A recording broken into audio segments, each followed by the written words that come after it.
साथियों, आज वैदिक वाङ्मय भाग 2 में हम ब्राह्मण ग्रंथों के विषय में चर्चा करते हैं। सर्वप्रथम हमारे मन में प्रश्न उत्पन्न होता है कि ब्राह्मण ग्रंथों में क्या है। जो ब्राह्मण ग्रंथ हैं वो वेदों के जो मंत्र हैं उनके कर्मकांडपरक व्याख्या ग्रंथ हैं। ये वेदों के व्याख्यान ग्रंथ हैं जहाँ पर मंत्रों की कर्मकांडपरक व्याख्या की गई है।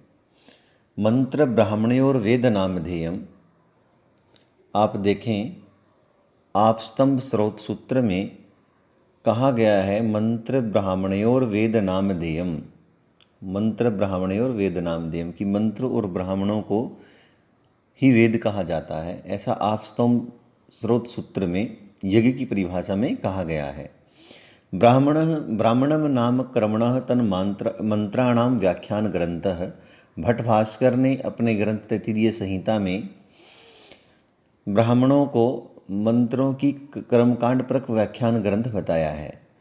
सबर स्वामी ने, ये बहुत महत्वपूर्ण प्रश्न हो जाता है, सबर स्वामी ने जो ब्राह्मण ग्रंथों के प्रतिपादित विषय बताए हैं उनकी संख्या 10 है और प्रायशः यूजीसी नेट में ये प्रश्न पूछ लिए जाते हैं।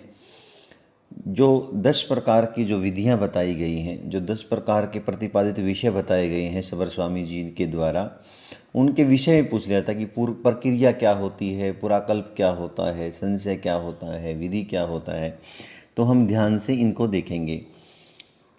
हेतु निर्वचनम निंदा प्रशंसा संशयो विधि प्रक्रिया पुराकल्पो व्यवधारण कल्पना उपमानम 10 एतेतु विधियो ब्राह्मणस्य तु। तो हेतु से हम विचार करना प्रारंभ करते हैं। हेतु विचार, कारण का विचार। निर्वचन, क्रिया के आधार पर, शब्द में जो निहित क्रिया है उसके आधार पर अर्थ प्रकाशन। जैसे जो यास्क हैं उन्होंने अपने निरुक्त में किया है, जैसे मानव का किया गया है मत्वा कर्माणि करोति इति मानवः, शाखा खे सयतेति शाखा। इस प्रकार शब्दों में निहित क्रिया के आधार पर अर्थ का प्रकाशन करना, ये कहलाता है निर्वचन। हेतु, कारण का विचार करना। निंदा, यज्ञ में जो निषिद्ध कर्म हैं उनकी निंदा करना। प्रशंसा, यज्ञ में जो विहित कार्य हैं, जो कार्य करने चाहिए उनकी प्रशंसा करना। संशय, यदि यज्ञीय कर्म में संदेह हो